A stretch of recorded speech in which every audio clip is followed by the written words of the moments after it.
ఈరోజు మనం పొదిలో ధర్నా కార్యక్రమం దగ్గరకు వచ్చాం. రైతుల పరిస్థితి ఎలా ఉంది అనేది మనం రైతులను అడిగి తెలుసుకునే ప్రయత్నం చేద్దాం. నా పేరు పాలటి శ్రీనివాసరావు అండి. మేము చేమకుర్తి నుంచి వచ్చాము. మేము రైతు కుటుంబం, రైతులు అండి. మేము 2019 నుంచి 2024 వరకు పొగాకు వేస్తే పొగాకుకి జగనన్న వైఎస్ఆర్ గవర్నమెంట్లో 32,000 దాకా పలికిందండి రేటు. ఈరోజు ఈ సంవత్సర కాలంలో రైతులు ఆ రేటు చూసి బాగుంటుందని అందరంతా ఆశపడి అప్పు సొప్పు చేసి అందరూ రైతులు పొగాకు పండించారు. కానీ ఈరోజు 10,000 నుంచి 12,000 పట్టడానికి చాలా కష్టంగా ఉంది. చాలామంది రైతులు వాళ్ళు అప్పులు సొప్పులు తెచ్చి ఎంతో ఆశతో వేశారు. కానీ చంద్రబాబు నాయుడు ఎప్పుడు వచ్చినా కూడా రైతుల మీద పగబడతాడు. ఎందుకనో వాతావరణం పగబట్టింది, అట్లా చంద్రబాబు నాయుడు కూడా పగబడతాడు.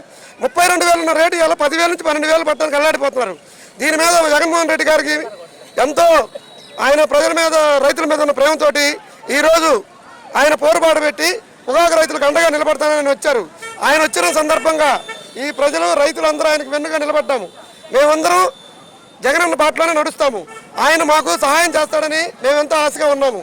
ఆయన ప్రతి సంవత్సరం మాకు రైతు భరోసా కేంద్రాలు పెట్టి ప్రతి సంవత్సరం రైతు భరోసా కేంద్రాల్లో మాకు విత్తనాలు కానీ మార్కెట్ పెట్టి రేట్లు కానీ అన్నీ చేశాడు.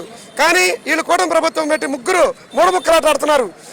డబ్బులన్నీ తీసుకెళ్ళి రాజధానిలో పెడుతున్నారు కానీ రైతులను పట్టించుకోవట్లేదు, ఆరోగ్యశ్రీని పట్టించుకోవట్లేదు, ఇట్లాగే విద్యార్థులను పట్టించుకోవట్లేదు, కాలేజీ ఫీజులు కట్టట్లేదు. అన్ని విధాలుగా రాష్ట్రాన్ని సర్వనాశనం చేస్తున్నారు. ఇదేందని అడిగితే కేసులు పెడుతున్నారు. కేసులు పెట్టి అది కూడా ఏంది, తుమ్మినా కేసే తగ్గినా కేసే. ఇలా కేసులు పెట్టి భయపెడితే భయపడే వాళ్ళు ఎవరు లేరు. ఒక్కసారి జనసముద్రం వచ్చింది. ప్రజలు మొత్తం ఈరోజు ఈ జనాలను చూసి వీళ్ళని ఎలా డైవర్ట్ చేయాలని కొమ్మినేని శ్రీనివాసరావు లాంటి పెద్ద ఆయన్ని, 70 సంవత్సరాల పెద్ద ఆయన్ని ఆయన లోపల పెట్టడం మేము తీవ్రంగా ఖండిస్తున్నాం. రైతులందరూ ఆయన వెనకిడుతున్నామని చెప్పి విధంగా మేము తెలియజేయడానికి సంతోషపడుతున్నాం. ఇప్పుడు ఇంకొక వ్యక్తి డిప్యూటీ సీఎం ఉన్నాడు, పవన్ కళ్యాణ్ గారు. ఆయన వస్తే ఎక్కడైనా తప్పులు జరగవు. 30,000 మంది మహిళలు, 36,000 మంది సుమారుగా మహిళలు కాండాలేదు. మేము వస్తే మొత్తం తీసుకొస్తామని చెప్పారు. ఏమన్నా కనీసం ఒక 1000 మందినైనా తీసుకొచ్చాడా? మొత్తం 36,000 మంది వచ్చారండి. 36,000 మంది వాళ్ళు ఇళ్ళకి వచ్చేసారు. వాళ్ళందరూ ఇళ్లలో ఉంటున్నారు. అసలు ఎవరు కేసులు పెట్టట్లేదు. మన రాష్ట్రంలో అసలు ఒక్క ఆడపిల్ల కూడా బయటికి పోయింది లేదు. అసలు ఆడపిల్లలు ఎంత సెక్యూరిటీగా ఉన్నారంటే ఆ రోజు మహాత్మా గాంధీ చెప్పారు స్వాతంత్రం ఎప్పుడు వచ్చిందంటే అర్ధరాత్రి కూడా ఆడపిల్లలు నడిచిన రోజు. ఇవాళ మన ఆంధ్రప్రదేశ్లో పగలే తిరగలేకపోతున్నారు ఆడపిల్లలు. రేత్రిని తిరుగుతారు.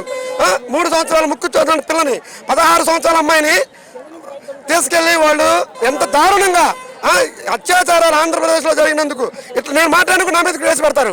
పెట్టినా కూడా భయపడాల్సిన అవసరం లేదు. నిజాన్ని నిర్భయంగా చెప్పిన ప్రతి ఒక్కరు భయపడుతున్నారు. కాబట్టి ఇంకో సంవత్సరం అయిపోయింది, వీళ్ళకు 3.5 సంవత్సరమే.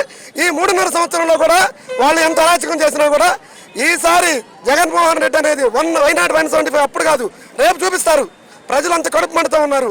2029లో కానీ 27లో కానీ ఎప్పుడు ఎలక్షన్ జరిగినా కూడా ఆడవాళ్ళు బయటికి రాలేని పరిస్థితిలో ఉంది మన ఆంధ్రప్రదేశ్.